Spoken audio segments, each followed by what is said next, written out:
Haleluya, shalom umat Tuhan, shalom. Apa kabar pagi hari ini?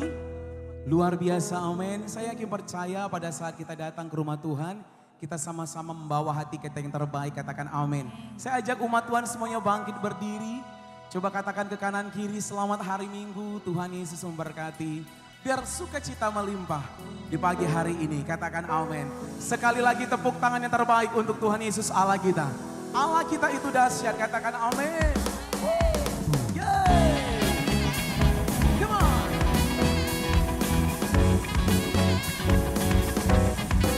Kami bersyukur kepadamu ya Allah, sebab kasih setiamu tiada tara dalam hidup kami. Amin. Dari utara ke selatan, terdengar pujian bagi Allah. Dari barat sampai ke timur, nama Yesus disanjung tinggi.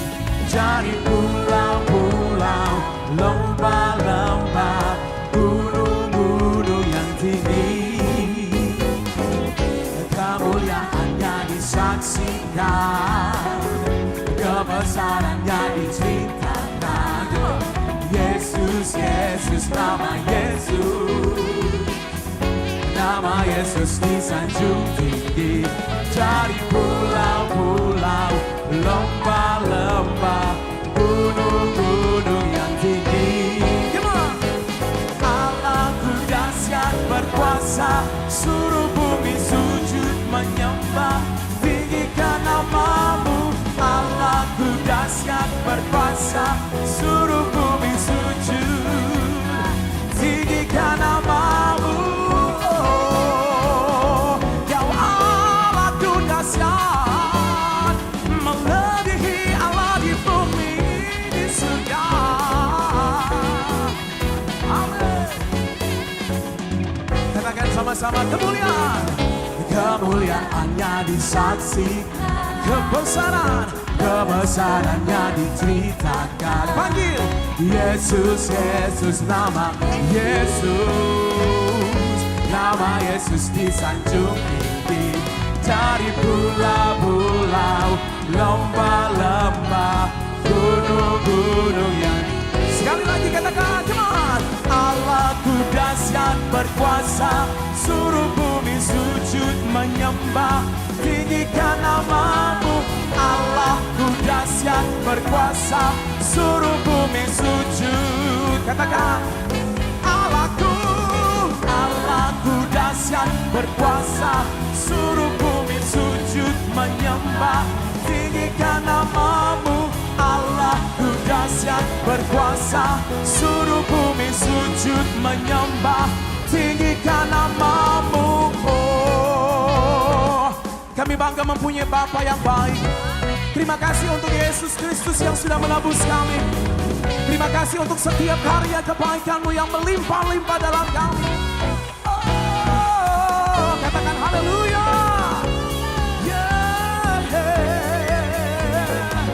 Kami bangga mempunyai Bapa yang baik, Yesus yang dahsyat.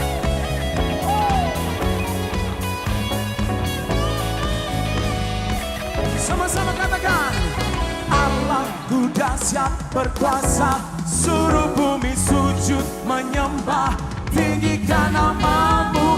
Allahku dahsyat berkuasa, suruh bumi sujud menyembah. Allahku dahsyat, sujud menyembah, tinggikan namamu. Allahku dahsyat berkuasa, suruh bumi sujud menyembah, tinggikan namamu. Oh, tinggikan namamu. Oh, sekali lagi, tinggikan namamu. Allahku dahsyat. Sorakan haleluya. Masih bersuka cita, katakan amin. Allah kita besar, tidak hanya dahsyat, tapi bahkan tidak tertandingi dari setiap Allah di bumi ini. Katakan amin. Oh, let's go. Come on. Yeah.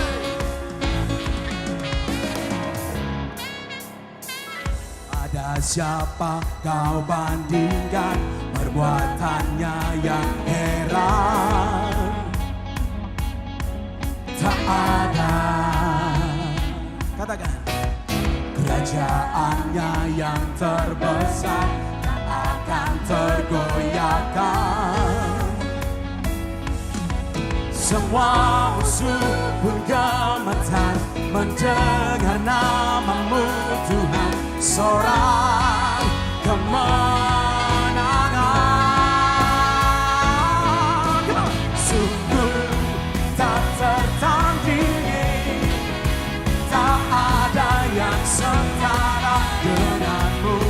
Hanya Yesus Tuhanlah yang terhebat, jauh melebihi dari penguasa di dunia.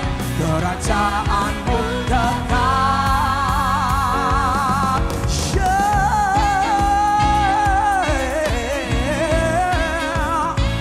Kau Allah yang besar. Katakan, pada siapa kau bandingkan perbuatannya yang, katakan sama-sama, tak ada. Amin. Tak ada kerajaannya yang terbesar tak akan tergoyahkan. Semua musuh pun gemetar mendengar namamu Tuhan. Sorak, berikan sorak-sorai tari-tarianmu, sungguh tak tertandingi, tak ada yang setara denganmu. Hanya Yesus Tuhanlah yang terhebat, jauh melebihi dari penguasa di dunia. Kerajaanmu kekal.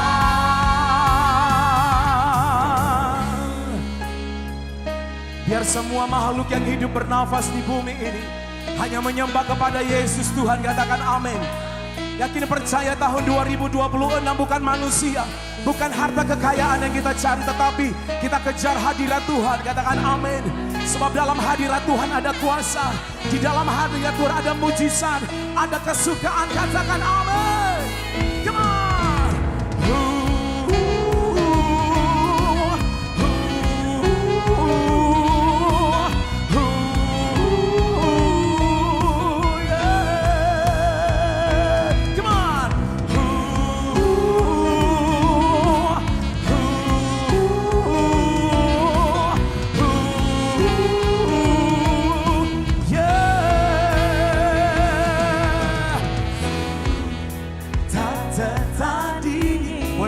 Seperti ini saudara,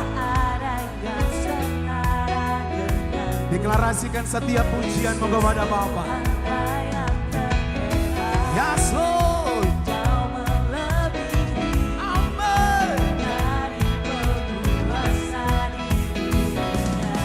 Kerajaanmu sekali lagi sungguh tak tertandingi, tak ada yang setara denganmu.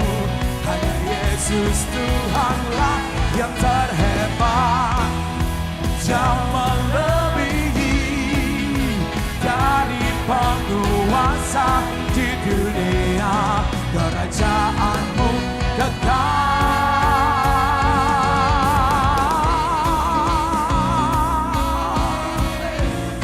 Kerajaanmu kekal untuk selamanya ya Allah. Hanya kerajaanmu yang sempurna. Sama-sama umat Tuhan katakan amin.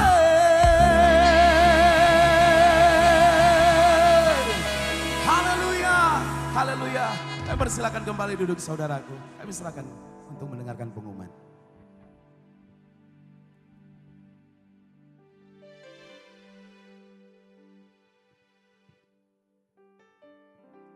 Shalom.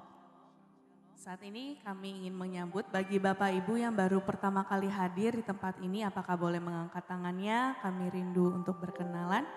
dan memberikan sedikit souvenir. Apakah ada? Baik, tidak ada. Kami juga menyambut bagi Bapak Ibu yang mungkin baru pertama kali beribadah secara online melalui YouTube streaming ini. Selamat datang di GBU Putra. Berikut pengumuman sepekan.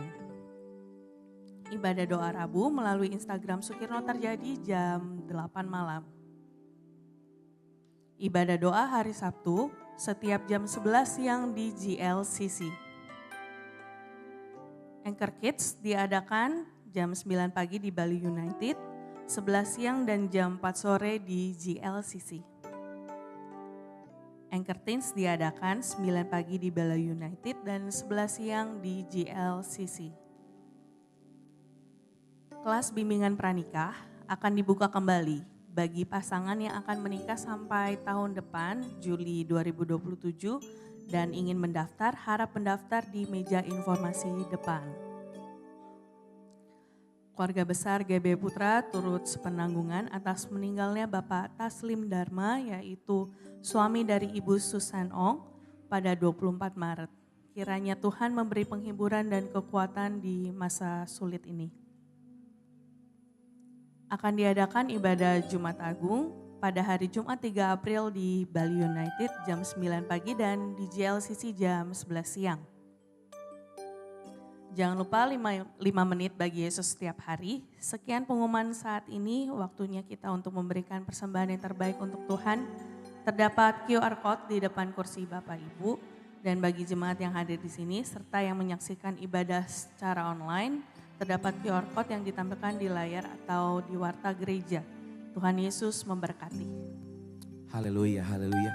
Kita siapkan hati kita untuk memberi yang terbaik untuk pekerjaan Tuhan saudara. Sebelumnya kita bersatu di dalam doa. Kami bersyukur diberi kesempatan yang terbaik untuk menabur untuk pekerjaan Tuhan.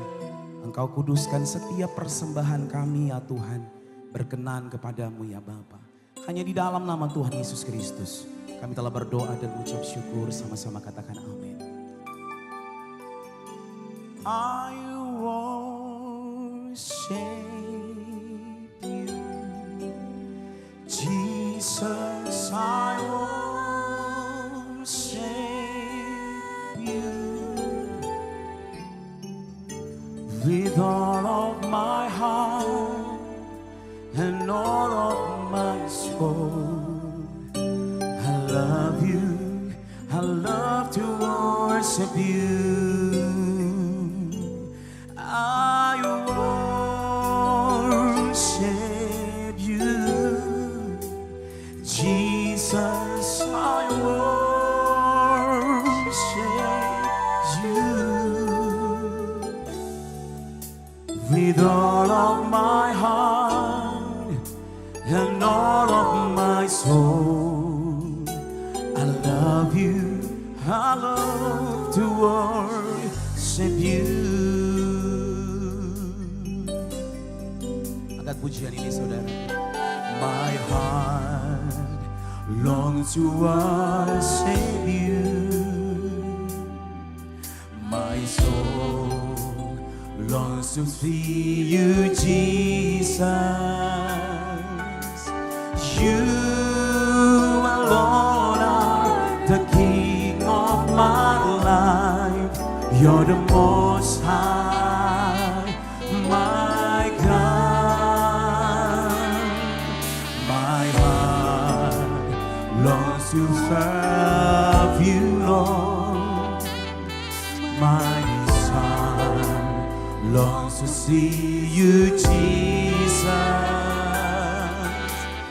You alone are my hope and my strength. You're the most high, my God.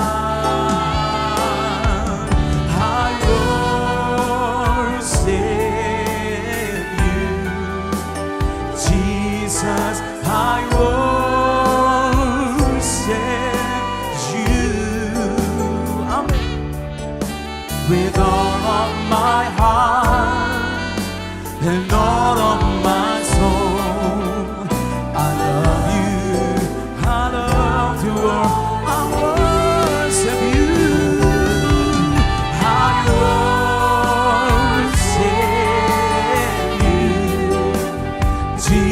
Jesus, I worship you with all of my heart and all of my soul. I love you, I love to worship you. Mari angkat kembali pujian ini, nyatakan dengan bahasa kasih. Katakan sama-sama. My heart longs to worship you, my soul longs to see you, Jesus, you alone, King of my life, you're the most high, my God, my heart longs to serve you, Lord. My desire longs to please you, Jesus. Amen, Tuhan.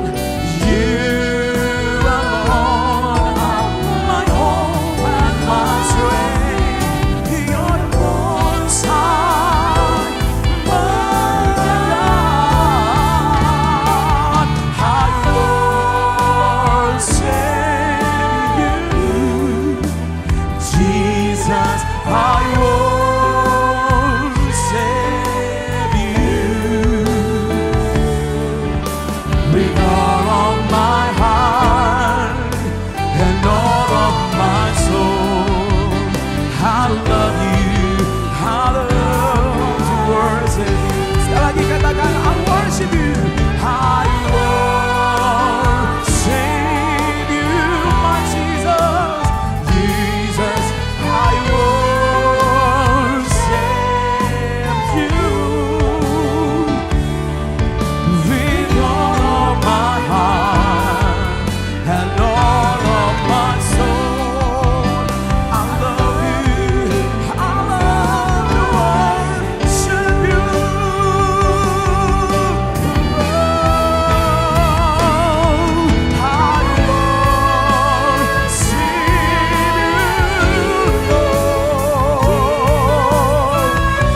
How I love you, how we love you, Lord, with all of my heart and all of my soul. I love you, sekali lagi. I worship you, I worship you. I worship you, Jesus. I worship you, my Lord, with all of my heart and all of my soul. I love, I love. Mari jemaat Tuhan sama-sama dengan lagu I worship you, Jesus. I worship. Kami menyembahmu, kami menyembahmu ya Abba. We worship you, Bapa.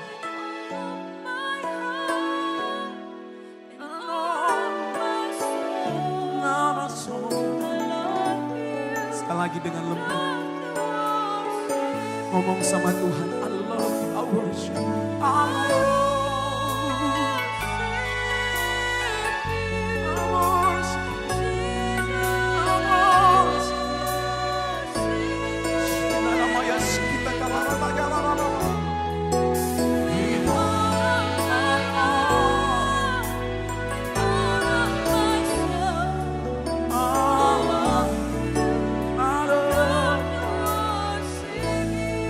Mari sembah dia. Shinanamo,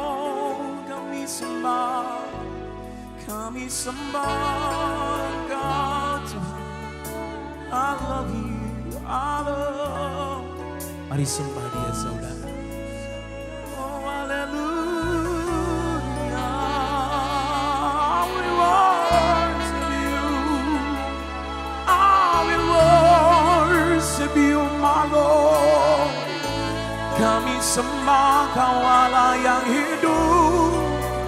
Kami sembah Kau Allah yang baik, kami menyembah-Mu Tuhan. Dengan apa kami balas setiap kebaikan-Mu? Dengan apa kami balas setiap kasih setia-Mu? Hanya dengan menyembah, hanya dengan mengagungkan. Sebagai rasa cinta kami, sebagai rasa kasih kami, hanya tertuju kepadamu, hanya bagimu, ya Allahku.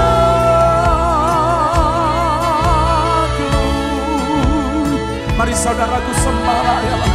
Sembah Sang Pencipta kita, sembah kekasih kita, Dia yang selalu ada dalam hidup kita. We worship You, we worship You, we worship You.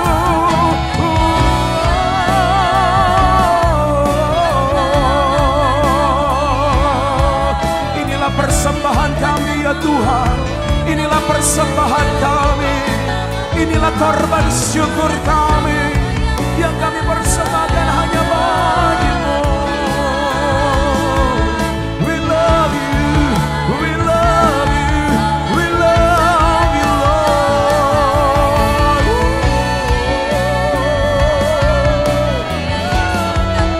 Shekinah-Namataya Senamu, kami mau mengangkat tangan kami. Iman kami teguh, iman kami tak tergoyahkan bersama dengan-Mu Tuhan. Kami butuh Roh Kudus, we need You Holy Spirit, we need You all time, Lord. Saat kami menyembah, roh kami bersama-Mu, roh kami terangkat, roh kami memuji, iman kami teguh. Kami menyembah, we worship You, Lord, with all of my heart, with all of my soul, with all of my mind. Dengan segenap hati kami persembahkan hanya kepadamu. Dengan segenap jiwa kami menyembah kepadamu ya Allah. Hanya bagi-Mu ya Bapa, hanya bagi-Mu Yesusku. Kau Raja, Kau kekasih kami, Kau tempat sandaran kami. Dikala pergumulan boleh ada, tapi kami tetap bangkit bersama dengan Engkau. Sebab kami mempunyai Allah yang dahsyat, kami mempunyai Allah yang besar, kami punya Allah yang perkasa. Masalah boleh ada, tapi iman kami, hati kami percaya padamu. Yesus, Yesus, Yesus. Dalam hidup kami, selama kami bernafas di bumi ini, kami hanya mau menyanyi, kami hanya mau memuji, kami mau mengagungkan nama-Mu. Bukan dunia dengan segala isinya yang kami perlukan di akhir zaman ini Tuhan. Yang kami butuhkan adalah hadirat-Mu. Stay in Your presence, Lord. I sing praises to Your name, oh Lord. Praises to Your name. Amen.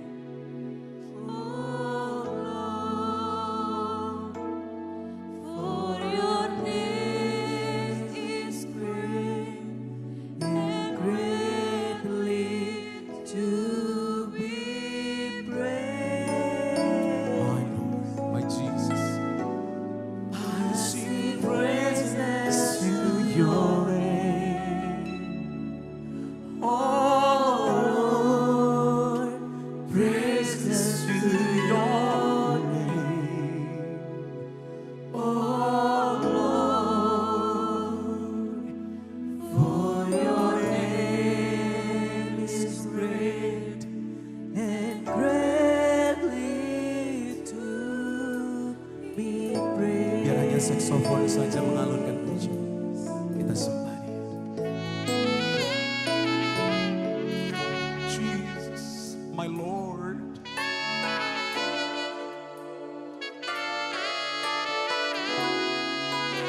Beautiful you are my Prince.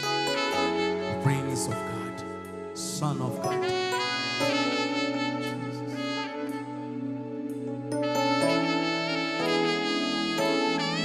Rasakan hadirat Tuhan.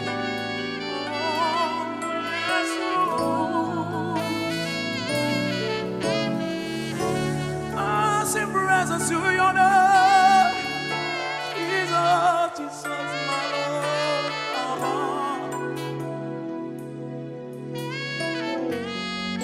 Nama Yesus.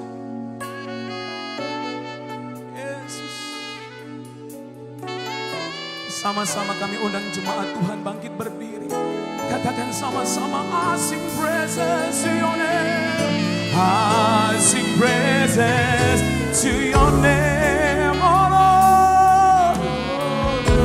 Praises to your name, oh Lord. Oh, for your name is great to be praised. I sing praises to your name. I sing praises to your name, oh Lord. Yes, praises to your name, oh Lord. Yes, for your name, amen, to be praised. Sama-sama katakan layak, come on. Layak dipuji, disembah, Kau layak bertata dulu, sekarang dan selamanya. Raja atas segala raja, namamu besar. Yes. Sekali lagi layak disembah, oh, layak dipuji, disembah, Kau layak bertata dulu, sekarang dan amin. Oh, Raja, yes Lord. Bersama-sama umat Tuhan sambil bertepuk tangan di atas kepala kita, katakan, oh, come on, layak, yes. We declare to you, Lord. We declare our praise. Raja, you are the King of Kings, Almighty God. Namamu besar. Oh, yes. Layak, come on. Layak dipuji. Kami serahkan kepada hamba Tuhan. Bertata dulu, sekarang dan selamanya. Raja atas segala raja, namamu sekali lagi layak, layak dipuji, disembah, Kau layak bertata.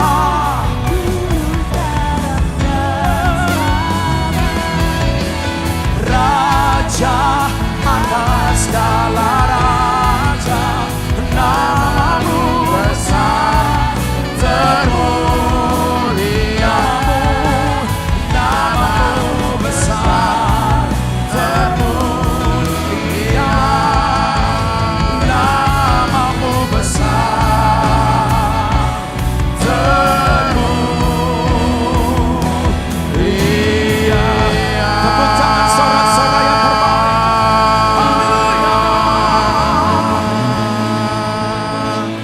Terima kasih, namamu yang termulia, namamu kami puji, agung, sembah, dan muliakan. Namamu ya Tuhan, itu yang kami puji-puji, yang menjadi andalan kami. Bahkan pada pagi ini Tuhan, saat firman Tuhan disampaikan, kiranya kuasa dalam nama Yesus itu bekerja, memampukan hamba-Mu ini untuk menyampaikan perkara-perkara yang sumbernya asalnya daripada pewahyuan Roh Kudus. Dengan segala kelemahan yang ada ini Tuhan boleh pakai hamba-Mu. Terima kasih Tuhan. Dan biar hari ini kami semua juga diberikan telinga seorang murid. Tanah hati yang subur. Firman Tuhan ditaburkan tidak kembali sia-sia. Melainkan dia bertumbuh, dia berbuah dalam hidup kami. Kami siap terima berkat besar dalam nama di atas segala nama. Dalam nama Tuhan Yesus Kristus, Juru Selamat kami yang hidup, Raja kami yang kekal. Amin, amin, haleluya. Silakan duduk. Bapak Ibu sekalian semuanya, shalom saudara sekalian. Hari ini saya akan meniru Tuhan Yesus, yaitu khotbah sambil duduk. Oke. Saya mau kenalkan saudara dengan Profesor Jeffrey Sachs. Jeffrey Sachs ini adalah hubungan dengan negara kita adalah begini. Jeffrey Sachs itu penasehat dari lembaga Indonesia namanya Danantara. Oke. Jadi ini orang penting juga buat negara kita, saudara sekalian. Profesor Jeffrey Sachs itu seorang ahli ekonomi dari Columbia University, ahli ekonomi top. Ya. Selama 16 tahun dia adalah penasehat dari 3 sekjen PBB. Ban Ki-moon, Kofi Annan, dan Antonio Guterres. Orang hebat sekali. Ya. Nah, saya dengar nama beliau di pertengahan Juni 2020. Ketika Jeffrey Sachs diminta oleh majalah sains terkemuka Amerika Serikat, Lancet, untuk pimpin satu tim ahli yang ingin bertanya, ini virus ini datang dari mana? Jadi selama 2 tahun Jeffrey Sachs itu bawa timnya keliling. Setelah 2 tahun meneliti, dia bikin laporannya. Ini virus katanya datang dari satu lab di Universitas Chapel Hill, North Carolina. Dia bilang tolong buka filenya semua, itu lab bikin apa aja di dalam. Terutama terkait dengan satu orang namanya Ralph Baric, Profesor Ralph Baric. Ralph Baric punya julukan hebat sekali. Bapak virus corona. Itu julukan dia selama puluhan tahun. Inilah satu orang di dunia yang paling tahu soal virus corona. Dia bilang, buka catatannya dia ngapain aja. Permintaannya ditolak, Jeffrey Sachs dianggap sebagai seorang penganut teori konspirasi. Nah saudara sekalian, Sachs ini sudah keliling ke 130 negara, menasihati sekian puluh pemimpin negara. Maksud saya ini orang yang benar-benar pakarnya para pakar. Nah pakarnya para pakar ini saudara sekalian, punya suatu pernyataan yang bikin kaget kira-kira 2 minggu lalu. Dia berkata begini, slide berikut ya. Dia mengatakan bahwa kita sedang masuk perang dunia ketiga. Nah, karena namanya ilmuwan, maka Sachs ini enggak sembarang ngomong. Dia kasih 4 argumentasinya. Oke, saya tunjukkan argumentasinya begini. 1, dia mengatakan bahwa perang besar itu sedang terjadi di berbagai belahan dunia. Contoh, umpama, ya, di Timur Tengah, perang itu sedang melibatkan semua negara Timur Tengah. Nggak ada yang nggak terlibat. Minggu lalu, 2 hari lalu, Yemen sudah masuk. Perang sekarang sudah masuk ke bulan kedua. Oke. Nah saudara sekalian, semua negara Timur Tengah sudah terlibat perang. Nggak ada yang enggak sama sekali, sudah kena semua. Selain itu sebelahnya Timur Tengah, sebelahnya Iran, Pakistan itu sudah ngebom Afghanistan. Kemudian di bagian timur sana Ukraina dengan Rusia masih belum selesai, saudara sekalian. Dan ketika kita hitung-hitung negara yang terlibat perang ini sudah lebih dari 40 negara. Dengan kata lain saudara sekalian, perang dunia ke-1 dan 2 itu enggak ada pernyataan. Ini perang dunia, enggak ada sama sekali. Perang-perang aja bikin 40 negara. Jadi dia mengatakan karena perang skala besar berlangsung berbagai wilayah, ini kita bisa masuk anggap perang dunia ketiga. Yang kedua, dia mengatakan bahwa diplomasi enggak dipakai lagi. Jadi kalau ribut sama negara tetangga, serbu aja. Oke, enggak suka sama negara yang setengah belahan bumi jauhnya, udah kirim aja pesawat tempur dan kapal perang, itu aja. Itu cara sekarang orang selesaiin masalah. Apa itu? Udah serang aja negaranya. Jadi dia bilang nggak lagi orang ngomong diplomasi, nggak dipakai lagi. Nomor 3 adalah ketidakstabilan yang muncul karena munculnya multipolaritas. Apa itu multipolaritas? Dulu saudara sekalian unipolar, satu negara adik kuasa. Ternyata sekarang sudah muncul yang berikutnya. Oke, Tiongkok. Yang ini bikin resah sekali negara tertentu, saudara sekalian. Nomor 4, jam kiamat. Doomsday Clock sudah maju ke detik 85. Nah, apa itu jam kiamat? Jam kiamat itu begini, saudara sekalian. Tahun 47, habis Perang Dunia Kedua. Beberapa ahli itu melihat bahwa situasi dunia ini bisa habis, musnah karena senjata nuklir. Jadi mereka punya 1 jam yang memakai gambaran tengah malam itu sebagai kiamat. Jadi ketika dari awal di set, saudara sekalian, mereka itu set itu 7 menit sebelum jam 12. Itu tahun 47. 7 menit sebelum tengah malam. Tapi kalau sekarang saudara menemukan bahwa ini makin lama makin maju dan majunya ini sekarang terakhir adalah Januari 2006, itu jam itu sudah tinggal 85 detik.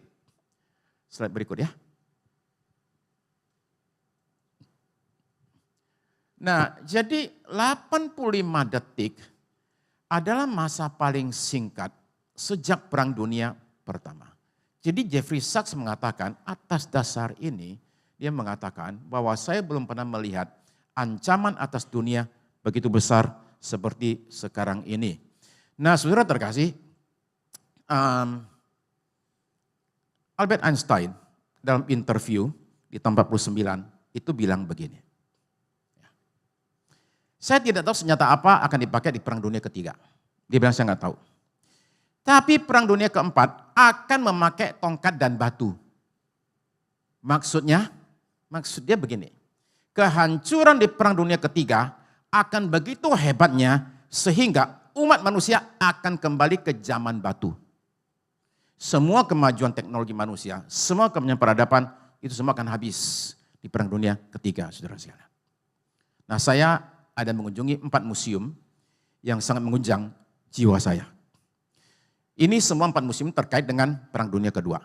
Museum pertama itu Yad Vashem di Yerusalem. Terakhir saya ke sana itu adalah pada bulan Desember tahun 2017. Tapi 15 tahun sebelumnya saya ke sana. Dan ketika di sana itu, saudara sekalian, saya di depan museum sedang setengah jadi bicara membacakan satu pernyataan di depan wali kota Yerusalem. Pernyataan saya adalah waktu itu adalah pernyataan dukungan atas hak orang Israel, Yahudi, untuk punya negara di tempat yang sekarang. Jadi saudara sekalian, saudara tahu satu hal ya, saya sudah bikin pernyataan secara resmi di depan wali kota Yerusalem. Maksud saya, jangan bilang saya nggak dukung Israel ya, oke, jangan salah paham. Yad Vashem adalah museum yang dibangun untuk mengenang pembunuhan 6 juta orang Yahudi di Perang Dunia Kedua oleh tentara Nazi. Museum itu sangat menyentuh hati saya ketika pertama kali ke sana 20 tahun lalu. Kenapa? Saat saya masuk bagian museum yang mengenang 1 juta anak kecil yang mati terbunuh. Itu ada satu lorong sempit, kita jalan berliku-liku di lorongnya. Kiri kanan itu adalah foto. Oke. Itu foto anak kecil yang dibuat kemudian dibikin lilin. Karena ini kaca ke kaca, jadi itu efeknya itu adalah seolah-olah ada ribuan lilin dan ribuan foto. Nah, itu bikin saya sedih sekali karena 1 juta anak kecil itu mati terbunuh, saudara sekalian. Sekarang di bagian museum di tengah itu juga dibuat menyentuh sekali. Slide berikutnya, saudara bisa lihat ini foto orang-orang ditaruh sampai ke atas sana, foto orang yang mati karena kekejaman Nazi, saudara sekalian. Itu sangat menyentuh hati saya. Museum kedua yang saya kunjungi adalah Museum Auschwitz di Polandia, di kota Krakow. Auschwitz, saudara sekalian, tempat di mana 1 juta orang Yahudi mati dibunuh dengan jalan dimasukin ke dalam kamar gas. Kamar gasnya masih ada. Kita masuk ke situ dan lihat itu semua. Dan saking mencekamnya suasana. Itu guide yang bawa kami itu bilang gini. Even birds don't sing at Auschwitz. Burung aja nggak mau nyanyi di Auschwitz. Setelah 80 tahun itu tempat masih berasa bau kematiannya. Saya nangis di bagian mana? Di bagian baju anak kecil. Baju anak kecil yang sudah penuh kotoran itu ditaruh, kemudian ditunjukkan. Saya nangis di situ. Bayangkan kekejaman orang bunuh 1 juta anak kecil. Museum ketika saya kunjungi adalah Museum Perdamaian di Hiroshima. Dibangun untuk mengenang pertama kalinya dalam sejarah manusia, bom atom dipakai untuk membunuh orang sipil. Bukan tentara lagi perang ya, bukan. Orang sipil. Di Hiroshima mati itu sekitar 200.000 orang, saudara sekalian. Oke. Nah, saya di situ shock. Kenapa shock? Pertama kali saya lihat yang namanya efek bom atom. Ngeri sekali. Nah, di Hiroshima itu ada satu bangunan yang enggak hancur. Masih sisa kerangkanya. Slide berikut. Ini saya foto saudara sekalian. Kerangkanya ini masih berdiri sampai sekarang untuk mengenang apa yang terjadi di Hiroshima. Oke. Museum keempat adalah museum di Nagasaki. Museum perdamaian mengenang bom atom yang dijatuhkan di Nagasaki 3 hari sudah bom di Hiroshima. Di sini saudara sekalian, saya syok berat. Kenapa saya syok berat?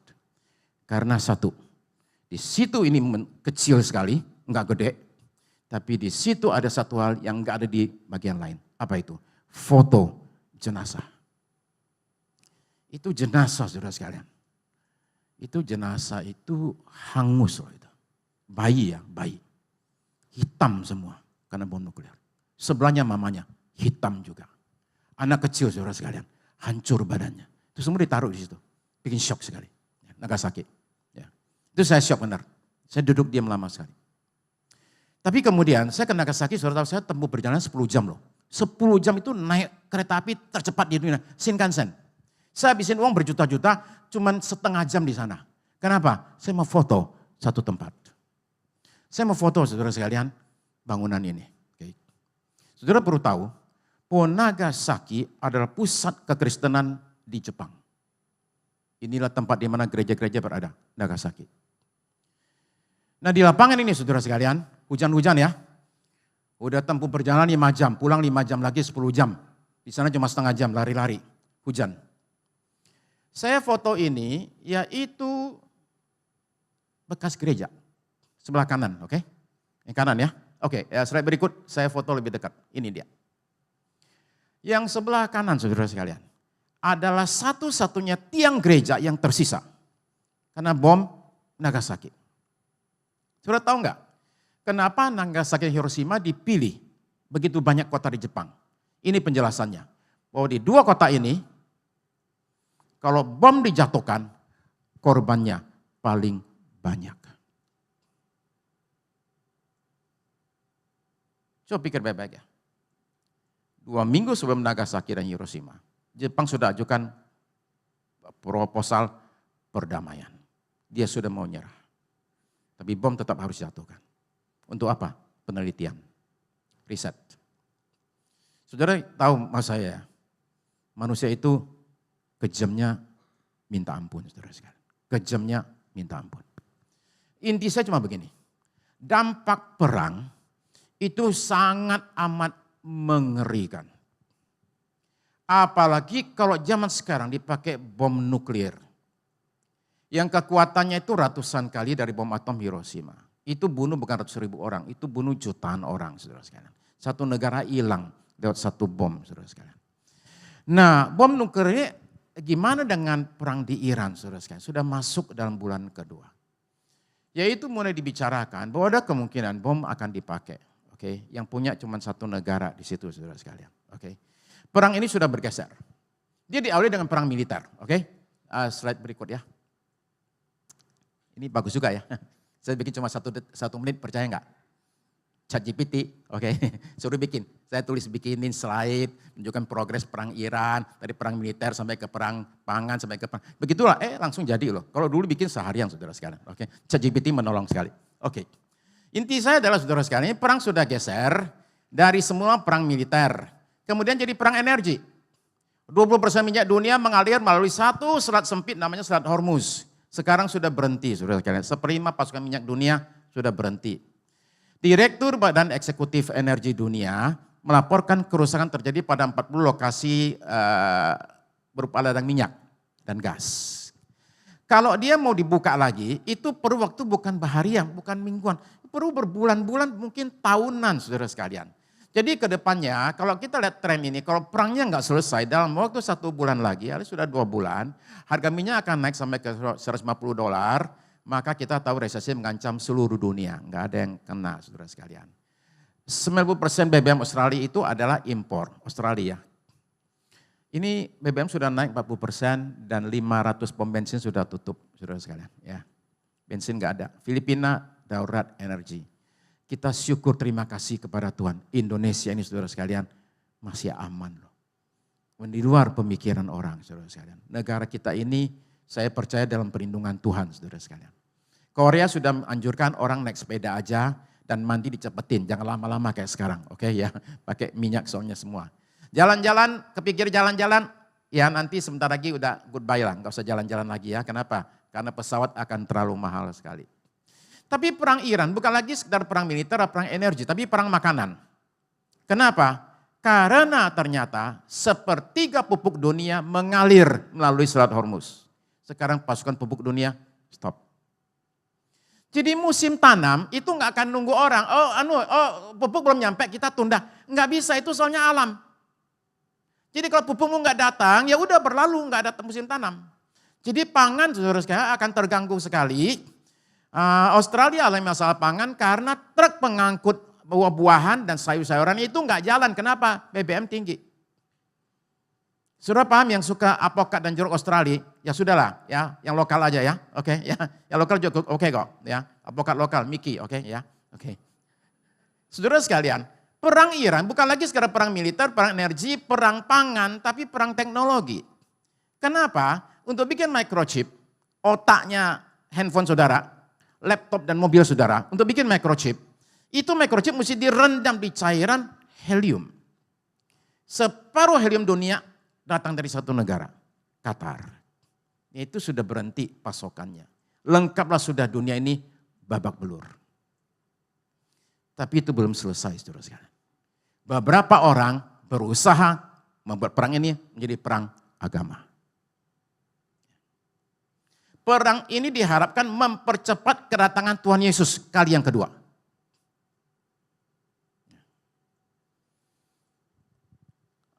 Ini hari Minggu ya. Rabu lalu itu ada kebaktian di kantor Menteri Perang Amerika Serikat. Pete Hegseth mimpin doa saudara sekalian. Saya dengerin doanya dan saya ngeri dengan doanya.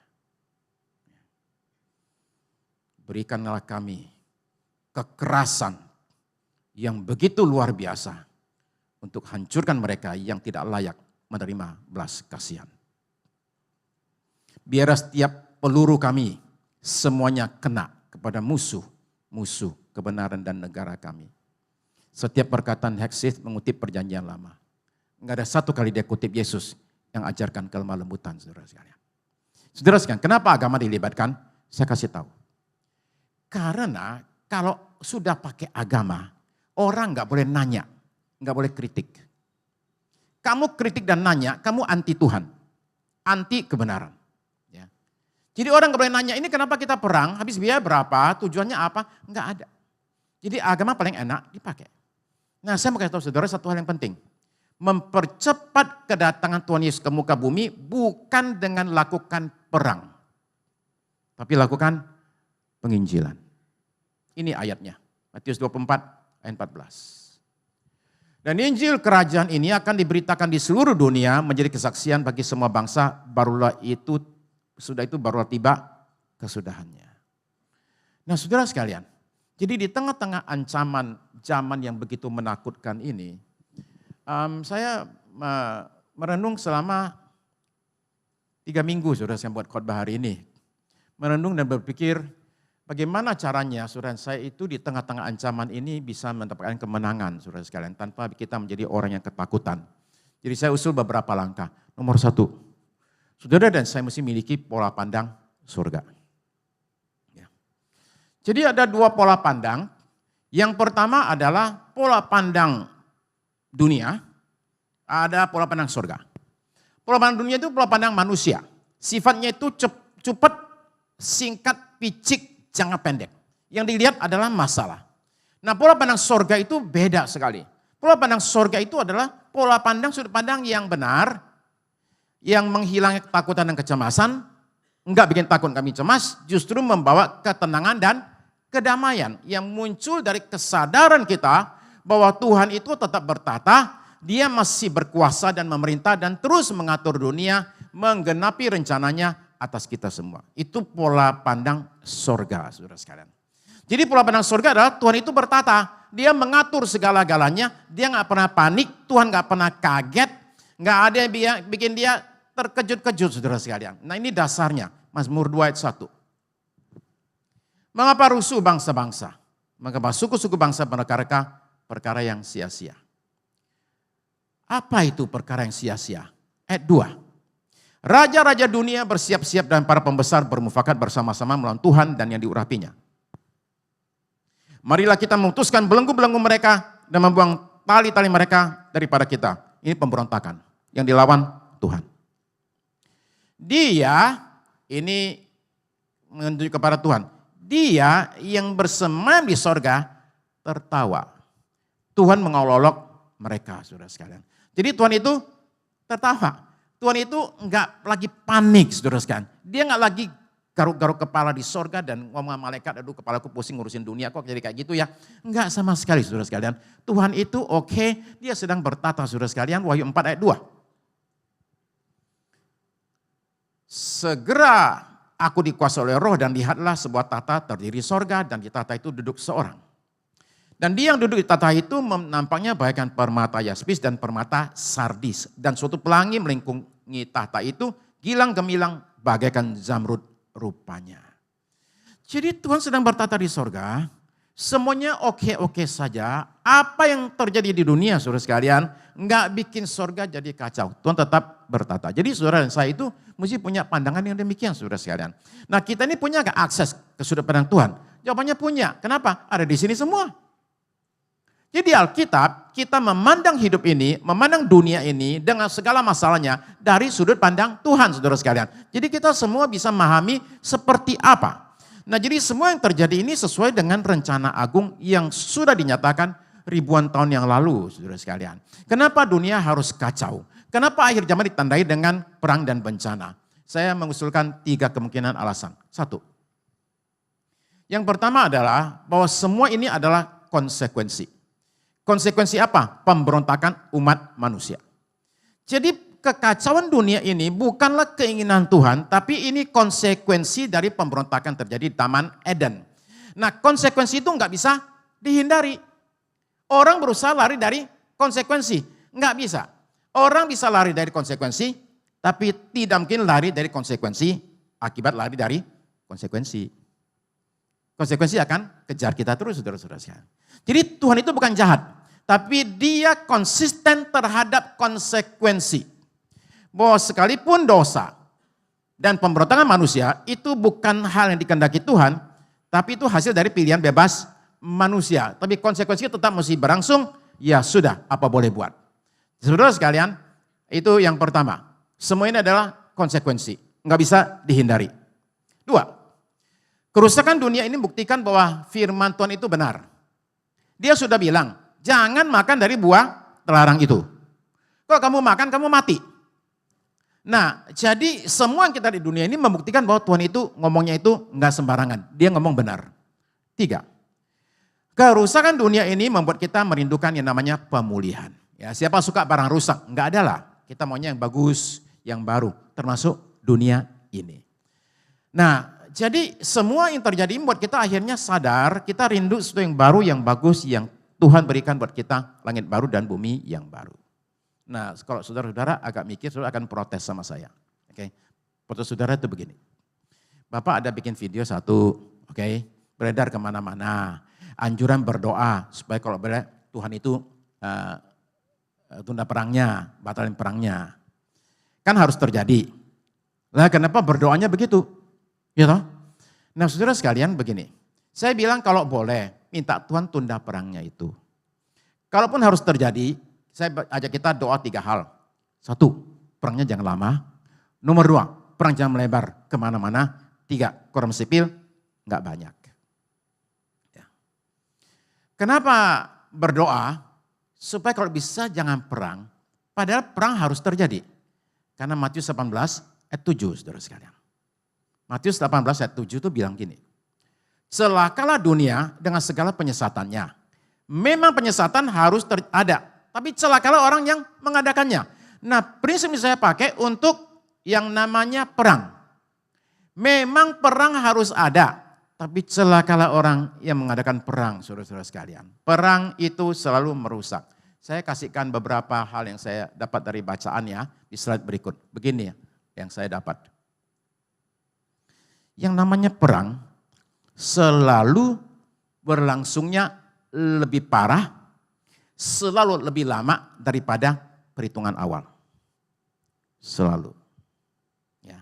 Perang dikira selesai 1 bulan. Sudah 1 bulan, enggak selesai. 2, perang itu gampang dimulai. Cukup 1 pihak, untuk berhenti 2 pihak. Jadi sekarang satu bilang udah cukup, udah ya jangan berantem lagi ya. Enggak bisa. Kenapa? Sana enggak mau? Ya. Jadi perang dimulai 1 pihak bisa, berhentinya 2 pihak. Sebelum mulai perang, pikirin juga gimana mengakhiri perang. Nah ini hal yang enggak pernah dipikir sama sekali ketika perang dimulai, saudara-saudara sekalian. Serangan rudal Tomahawk, ya, rudal Tomahawk Amerika Serikat. Itu membunuh lebih dari 200 orang di satu SD di Iran. Okay. Itu yang mati itu saudara sekalian, itu 170 orang diantaranya itu anak SD ya, perempuan ya. Nah itu sudah diselidiki, jadi itu tanggung jawab Amerika saudara sekalian. Jadi rudal pertama ditembakkan, ya. Rudal pertamanya nembak. Ketika saudara melihat ada bangunan runtuh, kena tembak, terus ada anak saudara di situ, saudara ngapain? Datang kan? Iya datang. Itu yang ditunggu. Rudal kedua datang lagi setengah jam kemudian, ketika orang lagi kumpul. Matinya jadi banyak, sebagian orang yang datang untuk menolong. Taktik ini dipakai di Hong Kong saudara sekalian, oleh para perusuh. Bom pertama meledak, yang kecil. Supaya orang datang, begitu orang datang, bom kedua yang gede, mau diledakin. Untung itu batal, nggak jadi saudara sekalian. Oke, ya. Itu tahun 2019. Ya. Jadi saudara sekalian, begini ya. Perang itu kejam sekali. Jadi saya bilang kita berdoalah supaya perang kalau perang terjadi, yang demikian ini jangan sampai harus banyak lah. Jadi saudara sekalian, kita miliki sudut pandang sorga ya. Bahwa Tuhan berkuasa mengatur segala-galanya, kita nggak khawatir. Nomor 2. Nomor 2 adalah anjuran untuk menguasai diri dan jadi tenang dari 1 Petrus 4 ayat 7. Petrus mengatakan, ini sekarang sudah akhir zaman. Kesudahan segala sesuatu sudah dekat. Karena itu kuasailah dirimu dan jadilah tenang. Jadi menurut Petrus jelas sekali akhir zaman itu sudah dekat. Jadi dia minta pertama kuasai diri dan jadi tenang. Nah apa yang dimaksud kuasai diri di akhir zaman saudara sekalian? Jangan ikut panik, jangan ketakutan. Tapi berjaga-jaga itu harus. Ya, berjaga-jaga itu harus. Panik nggak boleh, takut nggak boleh saudara sekalian. Nah jadi kita ini kuasai diri saudara sekalian supaya kita ini jadi tenang. Kuasai diri itu kayak apa sih? Saya usul 2. 1, kuasai pikiranmu. Ya. Pikiran adalah medan tempur saudara sekalian. Apa? Atau siapa yang menguasai pikiran kita akan menentukan arah hidup kita dan kualitas hidup kita. Filipi 4 itu kita suka kutip ayat 8. Tapi saya membaca ayat 7 dan 9-nya. Oke mari kita lihat ayat 7. Damai sejahtera Allah yang melampaui segala akal akan memelihara hati dan pikiranmu dalam Kristus Yesus. Perhatikan ya, damai sejahtera Allah akan pelihara hati pikiran kita. Kita jadi tenang, enggak terikut panik. Ayat 8 menganjurkan penguasaan pikiran. Kuasai pikiranmu, jangan kebawa oleh pikiran, tapi kuasai pikiran. Jangan dikuasai oleh pikiran, saudara sekalian. Saya juga bilang, mau di sini Paulus itu ajar kita untuk kita seperti satpam gedung. Satpam gedung sekarang kita semua tahu, kalau kita mau masuk gedung, terutama hotel dan sebagainya, itu suruh berhenti dulu. Ngapain? Periksa dulu. Terutama di belakang tuh, ada enggak satu kotak besar warna hitam, oke? Tulisan gede-gede BOM, oke? Mau lihat itu, ada enggak? Ada enggak? Kemungkinan bahaya. Kalau ada, tolak. Pikiranmu juga sama. Pikiran itu mesti dikendalikan, dikuasai saudara sekalian. Jadi maksudnya adalah, saya suka bilang, Paulus itu mengajar kita, berpikir sebelum mikir. Jangan langsung mikir, berpikirlah sebelum pikir. Ini pikiran saya benar enggak? Pikiran saya ini mulia enggak? Adil enggak? Suci enggak? Manis enggak? Saya mesti mengecek pikiran saya. Jangan saya mikir apa aja langsung lewat. Kalau itu kita lakukan, ayat 9 terjadi. Apa itu? Dan apa yang telah kamu pelajari, apa yang telah kamu terima, apa yang telah kamu dengar, apa yang telah kamu lihat padaku, lakukanlah itu, maka Allah sumber damai sejahtera akan menyertai kamu. Ini menurut saya luar biasa, bahwa Allah sumber damai sejahtera itu menguasai kita semua, saudara-saudara sekalian. Ya, itu Dia menyertai kita. Jadi kekhawatiran hilang, ketakutan hilang. Ketika saudara-saudara memandang sesuatu masalah hidup ini, saudara tanyakan dirimu, ini masalah gede. Kira-kira Tuhan itu gimana mandangnya ya? Sudut pandang Tuhan. 2, saya mungkin ketakutan, saya sekarang bingung nih dengan masalah ini. Apakah Tuhan juga ketakutan, bingung dengan masalah ini? Itu kita mesti pikirkan, saudara sekalian. 1, kuasa pikiranmu. 2, perkuat imanmu. Saya bilang, saudara sekalian, iman jangan dijadikan tongkat penopang. Ya, saudara, tongkat penopang ya. Saudara pegang gitu. Kenapa jangan jadi tongkat? Karena tongkat itu gampang hilang. Dicuri orang bisa, ketinggalan bisa. Iman itu harus menjadi tulang punggung kita. Jadi kekuatan kita ada pada iman, saudara sekalian, tulang punggung kita. Iman itu jangan jadi tempelan, dia mesti menjadi hal yang penting dalam hidup kita. Iman itu harus ada di pusat, saudara sekalian, bukan di pinggiran, saudara-saudara sekalian. Saya contoh praktis ya. Minggu lalu saya kebaktian, saudara sekalian, di gereja terbesar di dunia. Di Seoul, saya sama saudara Fondi. Bang Fon, hari Minggu nih kebaktian yuk. Kami kebaktian, saudara sekalian. Dia nyasar. Dia nyasar itu. Naik bisnya keliru. Saya udah nyampe. Tunggu dia, saudara sekalian. Udah gitu udara dingin sekali di Seoul. Kami ke gereja Yoido, Choyonggi. Saya bilang, Fon, saya udah lama sekali pengen ke gereja Choyonggi. Yuk kita ke sana. Ada kebaktian bahasa Indonesia. Di satu gedung. Saya bilang nggak mau yang utama. Gedungnya gede, gedungnya bulat. Bagus banget. Ya, kayak Hopes, bulat. Muat 15.000 orang. Kami ke sana, udah telat kan? Saya tanya sama Asher, ada nggak section untuk orang asing? Oh ya ada, saya antar 4. Kami naik, di lift dia tanya gini, pendeta ya? Saya bilang, kok tahu? Dia bilang, berasa. Berasa, saya bilang, berasa. Apanya yang berasa? Apanya yang berasa? Ya, I can feel it, dia bilang. You're a pastor, oke? Saya bilang sama Fondi, Fon, gue juga bingung, Fon, kenapa dia tahu, Fon? Apanya yang berasa? Emang lu berasa? Nggak berasa juga dia, oke? Saudara sekalian, inti saya tuh gini loh. Bahwa sekalipun orang di jalan-jalan, kalau bisa kebaktian saudara sekalian. Saya senang karena Fondi bilang gini, Pastor, aku waktu di Tokyo, aku ke Yoido yang di Tokyo itu. Kecil sih katanya, tapi enak juga katanya. Saudara sekalian, bahkan libur sekalipun kebaktian saudara sekalian tetap mesti jalan saudara sekalian. Yang namanya doa saudara sekalian tetap mesti ada saudara sekalian. Bacaan Alkitab kita terus kita perbuat saudara sekalian. Dan saya mau saudara ingat apa pesan Tuhan di khotbah saya, udah lupa sih saya tahu sih. 1 Januari 2026 tahun ini, saya khotbah apa masih ingat gak? Lupa kan? Lupa itu. Saya udah bilang, saudara sekalian, ini pesan Tuhan buat sepanjang 2026. Saudara baru Maret udah lupa, apalagi kalau nanti bulan Juni, apalagi. Saya bicara soal 4 jaminan. Okay. Nah, kalau saudara tanya saya kenapa saya ingat, 1 karena itu khotbah baru muncul tengah malam, oke? Udah mau minggu pagi, saya baru bikin khotbahnya, oke? Yang kedua, gara-gara tanya sama Josana Dorai, 10 Januari tanya, khotbah minggu lalu apa? 10 tanda kedewasaan. Oke, sebelumnya apa? 4 jaminan dari Wahyu Isa 4:40. Oke, terus sebelumnya apa? Lupa. Oke.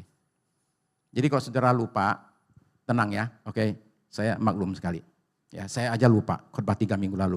Ini apalagi 3 bulan lalu. Saya bicara bahwa ada 4 jaminan Tuhan buat kita semua sepanjang 2026. Jaminannya apa aja? Jaminan penyertaan, jaminan kuasa, jaminan pertolongan, jaminan kemenangan. Oke, itu 4 jaminan. Yang saudara perlu ingat sepanjang 2026, saudara sudah terima itu janji Tuhan di awal 1 Januari 2026, saudara sekalian. Oke, poin saya yang terakhir. Saya tutup dengan poin ini. Masuk dalam doa. Ini kata Petrus, lanjutkan yang tadi ya. 1 Petrus 4 ayat 7. Kesudahan segala sesuatu sudah dekat. Karena itu kuasai dirimu dan jadilah tenang supaya kamu dapat berdoa. Saudara sekalian, kenapa doa? Kenapa saat semuanya mesti berakhir, kenapa kita disuruhnya itu doa, bukan hal yang lain saudara sekalian. Karena saudara sekalian, memang doa itu yang satu-satunya senjata kita menghadapi situasi zaman saat ini. Walter Wink itu pendeta bilang begini, perhatikan ya kutipannya. History belongs to the intercessors. Sejarah adalah milik para pendoa syafaat, saudara sekalian. Pendoa syafaat menentukan jalannya sejarah dan masa depan sejarah. Jadi ini sejarah bicara ke depan. Jadi yang ngarahin jalannya sejarah itu siapa? Para pendoa. Saya kasih contoh satu saja supaya kita bisa tangkap apa yang dimaksud. Di kota Leipzig, bulan Oktober 89. Di awal tahun itu, saudara sekalian, 89 itu ada pendeta Führer bikin acara doa di kota Leipzig, gereja namanya Santo Nicholas. Ya, oke, slide berikut mana? Oke. Ya. Ini The Miracle of Leipzig, itu bisa saudara nonton ya, filmnya ya di bukan YouTube. Satunya lagi apa namanya itu? Vimeo. Oke. Gratis. Oke, slide berikut. Nah, ini gerejanya saudara sekalian. Gereja Santo Nicholas. Ini gereja terbesar di Leipzig. Jadi Pak Pendeta bikin PA hari Senin. PA-nya ternyata minatnya banyak banget, gereja bisa muat 2.000 orang, ternyata penuh. Tapi kemudian pemerintah pengen tahu, ini gereja rame karena apa? Ditaruhlah mata-mata ke dalam. Masalahnya mata-matanya, gayanya juga mata-mata. Spion Melayu, saudara sekalian, ketahuan banget. Jadi Pak Pendeta suka guyon. Saudara sekalian, tengah-tengah kita ada teman-teman dari pemerintah, mau lihat kita ngapain aja. Halo, shalom semuanya. Ya, mata-mata. Halo. Jadi dia suka bikin guyon aja. Tapi 8 Oktober tahun 89, itu ada berita bahwa pemerintah mau larang. Kebaktian nggak boleh. Hari itu gereja itu nggak muat. Jadi 2.000 orang masuk, di luar menunggu 60.000 orang. Karena nggak muat, terpaksa berdiri di jalan. Lalu dibagikanlah kembang sama lilin. Lilin buat doa mereka, orang-orang dari gereja Protestan itu. Jadi saudara menemukan bahwa akhirnya hari itu di jalan-jalan Leipzig itu ada 80.000 orang. Semuanya berdoa. Jadi yang terjadi adalah begini. Erich Honecker, pimpinan Jerman Timur, bilang gini, kita kasih solusi Tiananmen. Apa itu? Tembak mati aja. Sekarang saudara perlu tahu ya, itu yang namanya pembantaian Tiananmen, 10.000 orang mati, itu sudah dicek ya, sudah diakui ya. Enggak ada yang mati satu orang pun ya. Oke, udah dicek ya. Oke, itu sudah dicek. Sudah diakui oleh wartawan dan diplomat. Enggak ada di Tiananmennya. Di luar iya, ribuan orang mati. Tiananmen enggak ada. Oke. But anyway, dia bilang tembak mati aja. Tapi ternyata tentara itu bilang begini, kita kalau ketemu sama yang pakai tentara, pakai senjata juga, kita tembak. Masalahnya yang muncul 80.000 orang ini semuanya tuh bawa kembang sama lilin. Mana tega kita nembak orang bawa lilin. 10 hari kemudian Erich Honecker itu jatuh ya. Dia kabur, kemudian ketangkap ya dan mati di rumah sakit saudara sekalian. Tembok Berlin akhirnya runtuh ya. Nah, jadi saudara sekalian itu semua karena apa? Karena doa. Nah, saya mau ajak saudara doa. Tapi pertanyaannya, ya semua orang suruh doa lah. Doa apa? Jadi 2 minggu lalu sementara sedang berdoa di JLCC, hari Sabtu, saya senangnya doa. Kenapa? Karena waktu doa itu saya terima banyak sekali pesan-pesan dari Roh Kudus, saudara sekalian. Sementara sedang duduk menyembah di situ, badan saya goyang-goyang, saudara sekalian. Saya lagi download, saudara sekalian, informasi dari sorga. Jadi saya tanya Roh Kudus, ini suruh doa, doa apa?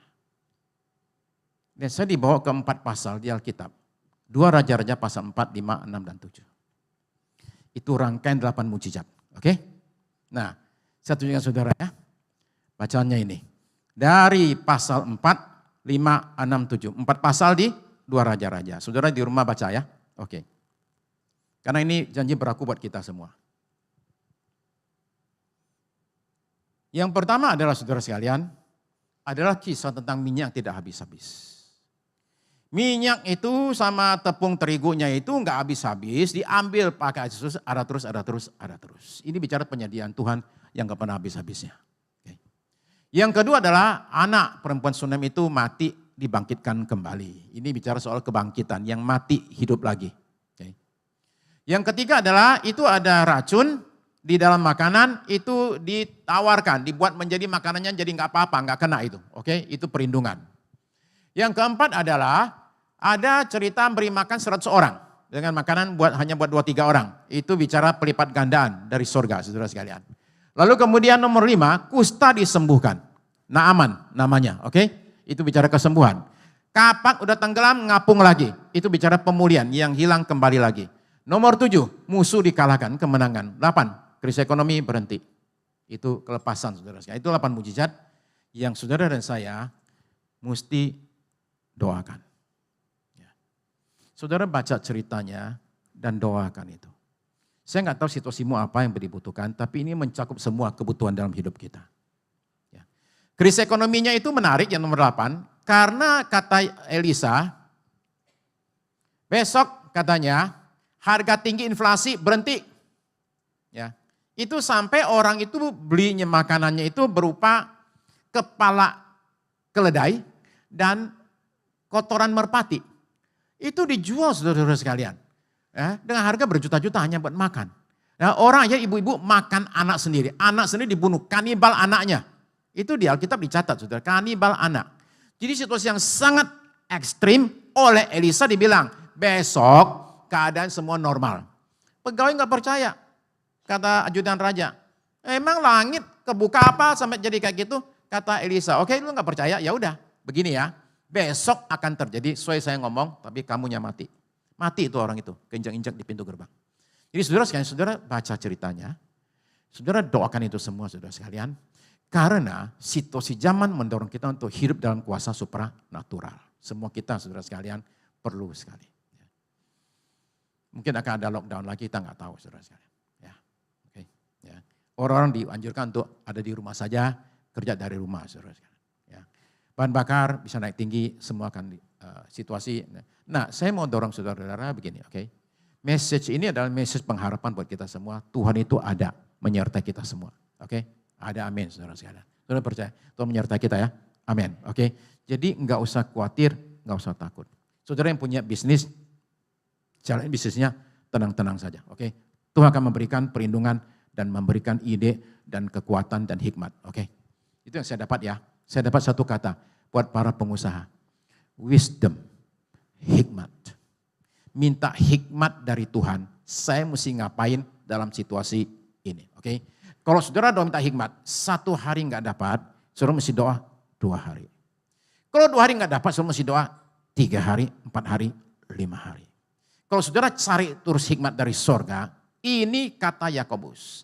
Barang siapa minta dengan tidak mendua hati, dia nggak mungkin nggak dapat, dia pasti akan dapat kalau dia minta hikmat. Jadi mintalah hikmat, saya mesti ngapain dengan usaha saya. Ya, saudara masih kerja, saudara sekalian, lakukan kerjaanmu, tugasmu, saudara sekalian, semua lakukan sesuai biasa, tapi terus menerus minta hikmat dari Tuhan buat kita semua, saudara sekalian. Oke, saya akan tutup dengan satu video ya. Nah, mohon maaf yang lagi streaming, karena ini masalah video agak sensitif oleh YouTube. Jadi kita terpaksa hanya tunjukkan buat yang on-site saja. Oke, nah ini adalah video Indiana Jones and the Last Crusade. Oke, ya. Nah di dalam cerita ini dia lagi kejebak, di depan dia ada jurang. Dia mesti ngapain ya? Karena dia disuruh nyebrang ke sono dan gak bisa nyebrang. Ini yang terjadi. Oke, mari kita lihat ya. Kita berdoa. Terima kasih Bapak Surgawi. Terima kasih untuk pesan yang diberikan buat kami sebelum itu terjadi. Tapi terima kasih untuk pesan yang terus ada saat kami masuk ke dalam situasi krisis ya Tuhan. Jadi hari ini kami berdoa memohonkan kehadapan Tuhan. Mengingat apa yang Tuhan janjikan buat kami, janji penyertaan Tuhan, janji kuasa, janji pertolongan, janji kemenangan. Jadi saya berdoa buat jemaat di GB Putra yang ada di ruangan ini, yang ada streaming, yang ada di Green Lake. Kiranya Tuhan berikan kepada kami Tuhan apa kami butuhkan. Bahwa persediaan kami tidak habis-habisnya. Seperti minyak dan tepung dari janda yang dicatat di Alkitab. Tuhan bangkitkan yang sudah mati ya Tuhan. Lindungi kami dari segala gangguan, sakit penyakit. Dari segala niat jahat manusia. Dari segala serang kuasa gelapan. Tuhan lipat gandakan apa yang kami punya dalam hidup kami ya Tuhan. Sehingga semuanya efektif, efisien. Semuanya Tuhan akan jadi berkat. Tuhan sembuhkan yang sakit ya Tuhan Yesus. Pulihkan Tuhan yang hancur ya Tuhan. Berikan kemenangan di saat musuh mengepung kami. Di saat tekanan datang, Tuhan berikan kami kemenangan. Di saat krisis terjadi, kami berdoa, Tuhan beri kami kelepasan. Terima kasih Tuhan. Dengan iman kami akan melangkah dalam penyertaan Tuhan. Berkati jemaat di sini Tuhan Yesus. Lakukanlah Tuhan apa yang Engkau patut lakukan sebagai Gembala Agung kami Tuhan. Yang menjaga kami, menyertai kami. Jadi kami masuk 2026 Tuhan. Tengah-tengah ancaman zaman saat ini Tuhan. Dan kami tahu satu hal. Karena Tuhan menyertai kami. Kami akan ditolong, ditopang, dilindungi, diberkati, disertai oleh surga. Terima kasih Tuhan yang menyertai kami semuanya. Kiranya berkat-Mu dilimpahkan atas setiap kami yang hadir di sini pada pagi ini Tuhan. Terima kasih, segala puji syukur. Saudara terkasih, kita bangkit berdiri. Di dalam kelemahan sempurna kuasa. Mari nyatakan iman kita melalui nyanyian ini. Hebatnya tantanganku, lebih hebat Tuhan. Ku berserah kepadamu yang membelah laut, yang teduhkan badai, yang mustahil pun terjadi karena kuasa-Mu yang pegang hidupku, yang buka jalan bagiku. Kau pembuat mujizat. Sekali lagi dengan iman dalam kelemahan kita. Haleluya.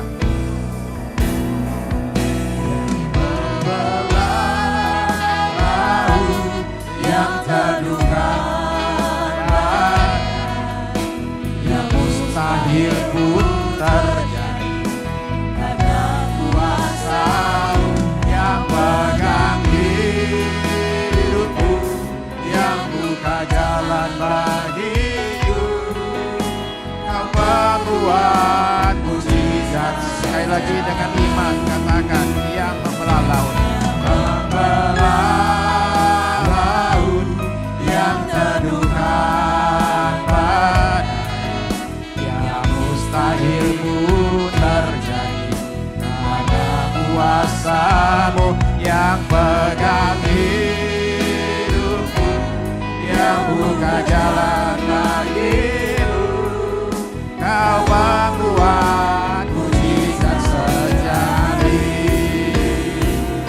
yang membelah laut, yang teduhkan badai, yang mustahil pun terjadi karena kuasa-Mu yang pegang hidupku, yang buka jalan bagiku.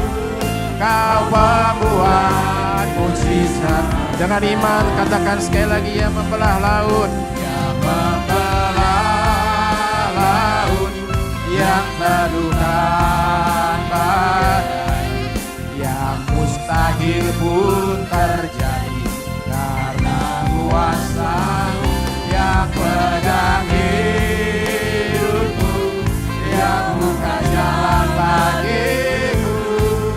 Kau membuat mujizat terjadi. Sekali lagi dengan iman katakan, yang membelah laut, yang teduhkan badai, yang mustahil pun terjadi, karena kuasa yang pegang hidupku, yang buka jalan bagiku. Kau pembuat mukjizat sejati. Dengan iman katakan sekali lagi, haleluya. Yang membelah laut, yang teduhkan badai, yang mustahil pun terjadi, karena kuasa-Mu yang pegang hidupku, yang buka jalan bagiku. Kau pembuat mukjizat. Dengan iman sekali lagi, yang membelah laut, yang teduhkan badai, yang mustahil pun terjadi, karena kuasa-Mu yang pegang hidupku, yang buka jalan bagiku. Kau pembuat mukjizat terjadi, yang membelah laut, yang teduhkan badai, yang mustahil pun terjadi, karena kuasa-Mu yang pegang hidupku, yang buka jalan bagiku. Kau membuat mukjizat sejati.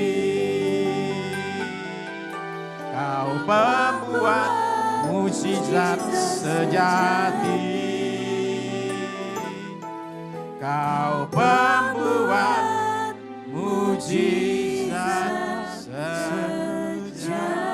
Saya melihat iman bangkit. Haleluya. Saya melihat iman bangkit. Saya melihat kuasa dinyatakan buat kita semua. Saya melihat iman tersedia buat kita yang hadir pada saat ini. Terima kasih Tuhan Yesus. Saudara terkasih, jadilah sesuai dengan imanmu. Apa yang kau percaya itu terjadi atas hidupmu. Jadi sekarang percayalah bahwa Tuhan menyertai saudara dan saya.